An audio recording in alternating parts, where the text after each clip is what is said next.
Au début de l'histoire, nous rencontrons Monsieur Van Weer, le propriétaire d'une usine de poupées. Monsieur Van Weer avait besoin d'une assistante, alors il a placé une annonce dans le journal. En réponse à l'annonce, une jeune femme nommée Koby Delhomme arrive à son entreprise pour un entretien. À l'intérieur de l'usine, nous voyons Monsieur Van Weer observer de près le processus de fabrication des poupées. Le plastique était fondu, versé sur le moule de la poupée, et façonné en visage de poupée. Monsieur Van Weer supervisait personnellement tout le processus de fabrication et d'emballage des poupées. Il y avait dans ses yeux une expression qui suggérait une profonde affection pour les poupées.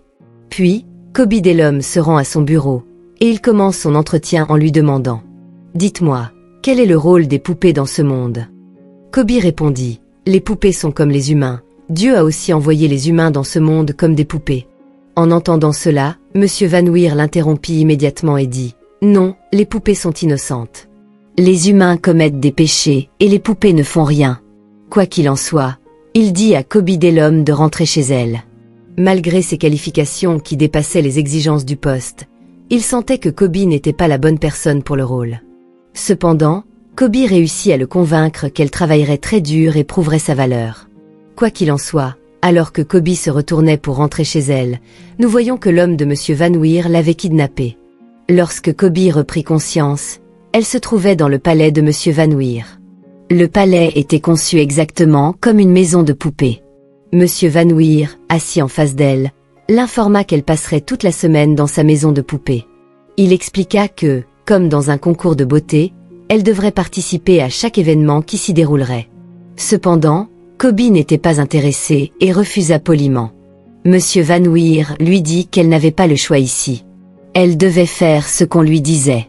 Koby était très effrayée par ces paroles. Après son départ, Koby essaya de s'échapper, mais la secrétaire de Monsieur Van Weer la rattrapa, et toutes ses tentatives d'évasion échouèrent. Après l'échec d'un plan, Koby commença à élaborer d'autres plans pour s'échapper. Elle examina toutes les fenêtres et les portes qui s'ouvraient vers l'extérieur, mais une fille apparut derrière elle et lui dit que ce palais était complètement scellé. Il avait été conçu de telle manière que personne ne pouvait en sortir, sauf par la porte principale, et cette fille le savait parce qu'elle avait essayé de s'échapper. Koby ne savait pas encore qu'il y avait quelqu'un d'autre dans ce palais, car elle n'avait vu que de grandes poupées. Lorsqu'elle se retourna, elle découvrit que ces poupées étaient en réalité des humains portant des masques, et que Monsieur Van Weer les avait tous kidnappés comme Koby pour les amener ici pour cette étrange compétition. Une poupée présente expliqua à Koby que la compétition sélectionnerait en réalité une fille qui serait idéale pour être la mère du fils de Monsieur Van Weer, et que toutes les autres filles perdraient la compétition ou ne réussiraient pas dans les jeux, et que Monsieur Van Weer les tuerait de manière brutale. Après avoir kidnappé toutes les filles et les avoir amenées ici, chacune avait essayé de s'échapper, mais aucune n'avait réussi. La fille qui avait dit à Koby qu'elle ne pouvait pas s'échapper lui raconta que Monsieur Van Weer était un perfectionniste. Il voulait que tout dans sa vie soit parfait, comme une maison de poupées est parfaite. Et 2 ans plus tôt, lorsqu'il avait découvert que sa femme le trompait, il l'avait puni de manière étrange. Il les avait jetés tous les deux nus dans un puits et avait laissé un fil électrique dans le puits, ce qui les avait tués. Alors qu'elle parlait, soudain, il y eut une grande agitation. La fille leur dit que Monsieur Van Weer arrivait et qu'elle devait se préparer comme des poupées. Lorsque la cloche sonna, elles se rendirent dans une salle spéciale où se trouvaient de nombreux costumes. Chaque fille choisit un costume et se tint immobile comme une statue. Koby portait un costume de clown. Pendant ce temps, Monsieur Van Weer et son fils Otis entrèrent dans la pièce. Otis aimait toutes les poupées, sauf Koby, qui était déguisé en clown. Avant que Koby ne soit tué, pour impressionner Otis, Koby réalisa un tour de magie. Elle déplaça une carte près d'elle grâce à son pouvoir de télékinésie, ce qui impressionna Otis et sauva la vie de Koby. Otis ne croyait pas à cette magie. Il demanda à Koby de refaire ce tour, mais elle refusa. En réponse, elle adopta le même comportement rude qu'Otis, comme Monsieur Van Weer, son père. Otis était sur le point de donner l'ordre de la tuer, mais Koby redémarra la carte, captant son attention. Après le départ d'Otis et de Monsieur Van Weer, tout le monde retourna dans sa chambre et parla de Koby. Et Aurélia devenait de plus en plus tendue, craignant que ce tour de magie ne fasse pencher Otis en faveur de Koby, ce qui les condamnerait tout à mort. Aurélia était égoïste. Elle voulait remporter ce concours pour être la seule à survivre et vivre ici en tant que mère d'Otis. Koby, comprenant les pensées d'Aurélia, lui expliqua. Écoute, Aurélia, remporter ce concours et vivre ici en tant que mère d'Otis n'est pas l'essentiel.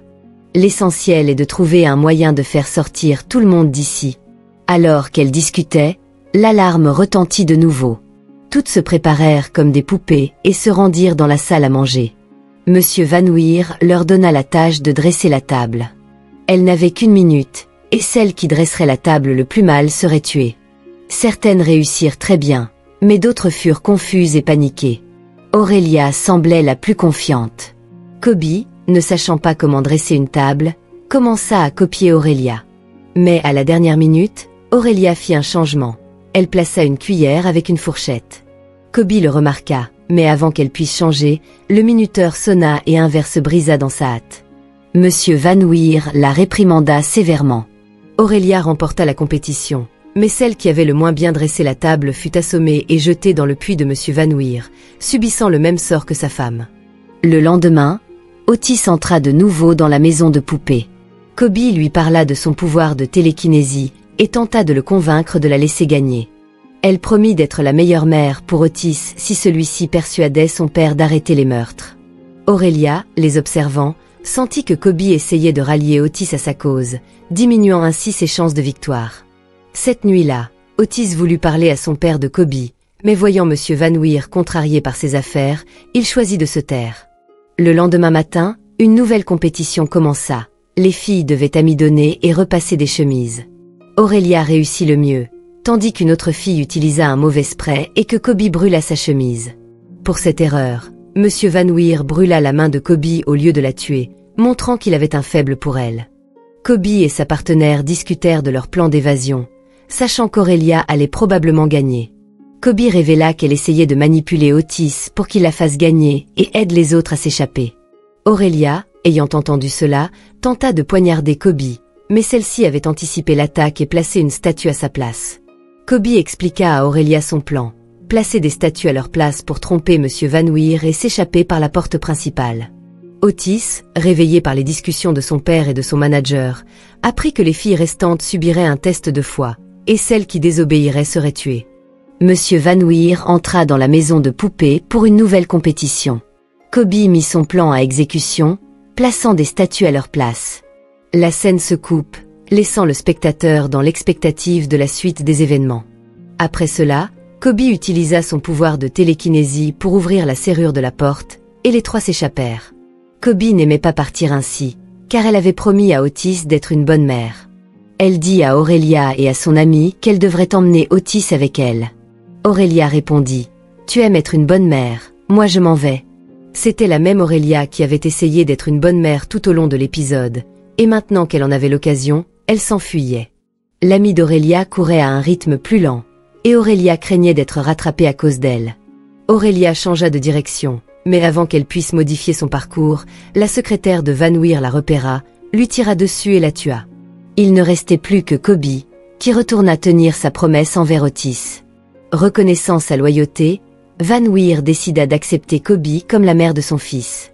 Mais comment avait-il découvert qu'Aurélia et l'autre fille tentaient de s'échapper? En réalité, il avait placé des microphones dans les grandes poupées, ce qui lui avait permis de découvrir leur plan à l'avance. C'est pourquoi il testait leur loyauté, un test que Kobe avait réussi en revenant tenir sa promesse. Vanouir décida finalement de transformer Kobe en poupée, pensant qu'une poupée, libre de tout péché, pourrait vraiment être une bonne mère pour Otis. Kobe fut placée dans une machine utilisée pour fabriquer de grandes poupées en plastique. Son corps fut scellé alors que du plastique chaud était versé sur elle. Désespérée de s'échapper, Kobe essaya d'utiliser ses pouvoirs, faisant clignoter les lumières de la pièce. Cependant, elle ne put se libérer de la machine. La scène changea alors, révélant Kobe transformé en poupée, servant maintenant Vanouir et Otis. Soudain, la tasse de thé de Vanouir s'envola de la table, révélant la présence de 2 sorcières dans la maison. Kobe les avait invoquées avec ses pouvoirs télékinétiques, mais comme ses pouvoirs étaient faibles, son message leur était parvenu tardivement. Les sorcières brisèrent l'emprise télékinétique de Kobe, la ramenant à sa forme humaine. Elles étaient venues la sauver. L'une des sorcières demanda à Kobe de venir avec elle, mais avant de partir, Kobe invita Otis à les rejoindre. Elle avait promis à Otis d'être une bonne mère pour lui, Évanouir ne pouvait pas s'y opposer car les sorcières l'avaient immobilisé avec leur pouvoir. Avant de partir, l'une des sorcières mit le feu à Vanouir, à sa secrétaire et à l'usine. Dans la scène finale, nous voyons Otis et Koby arriver dans un nouveau manoir. Koby dit à Otis d'oublier son ancien nom, disant « Dorénavant, ton nom est Charles, et je suis ta mère. » Otis acquiesça, et sur ces mots, le film se termina.